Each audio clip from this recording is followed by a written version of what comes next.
అందరినీ పరుగులు కొడుతున్నారు కానీ అతను ఒక్కడిని ఆచి చూసి ఆడారు ఇంగ్లాండ్ బ్యాటర్స్ అయితే. ఓవరాల్గా ఇది మరి 9 వికెట్లు తీసుకున్నాడు ఫస్ట్ ఇన్నింగ్స్లో. అసలు ఇది పూర్తిగా స్పిన్నర్స్ వికెట్ అనుకున్నాం, ఎందుకంటే హార్డ్లీ కూడా ఫస్ట్ ఏదైతే హైదరాబాద్ జరిగిన మ్యాచ్లో 7 వికెట్లు తీయడం చూసాం. అక్కడ వాళ్ళ స్పిన్నర్లు కూడా ఎక్కువ తీశారు. యాండర్సన్ కూడా 3 వికెట్లు తీసుకోవడం చూసాం. కానీ ఎక్కువ స్పిన్నర్సే, ఇంగ్లాండ్ తరపున స్పిన్నర్సే వికెట్లు తీసుకున్నారు. కానీ మన తరపున అయితే దాదాపు 2 ఇన్నింగ్స్లు కలిపి 9 వికెట్ల దాకా అయితే జస్ప్రీత్ బుమ్రా అయితే వికెట్లు తీశాడు. కష్టకాలంలో ఉన్న ప్రతిసారి కూడా వచ్చి బుమ్రా అయితే వికెట్ తీయడం చూసాం. ఇది ఓవరాల్గా మ్యాచ్. ఇది ఖచ్చితంగా బౌలర్స్ విజయం. బౌలర్స్ అయితే గెలిపించారు.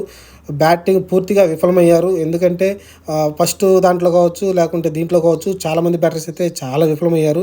2 ఇన్నింగ్స్లు మీరు చూసుకుంటే ఫస్ట్ ఇన్నింగ్స్, సెకండ్ ఇన్నింగ్స్, 2 ఇన్నింగ్స్లు కూడా పూర్తిగా బ్యాటర్స్ విఫలమయ్యారు. ఎందుకంటే సెకండ్ ఇన్నింగ్స్లో గిల్ సెంచరీ మినహాయించి మిగతా ఏ బ్యాట్స్మెన్ కూడా, అక్షర్ పటేల్ తప్ప మిగతా ఏ బ్యాట్స్మెన్ కూడా పరుగులు చేసింది లేదు. అలానే ఫస్ట్ ఇన్నింగ్స్లో 209 పరుగులు చేసిన యశస్వి జైస్వాల్ తప్ప మిగతా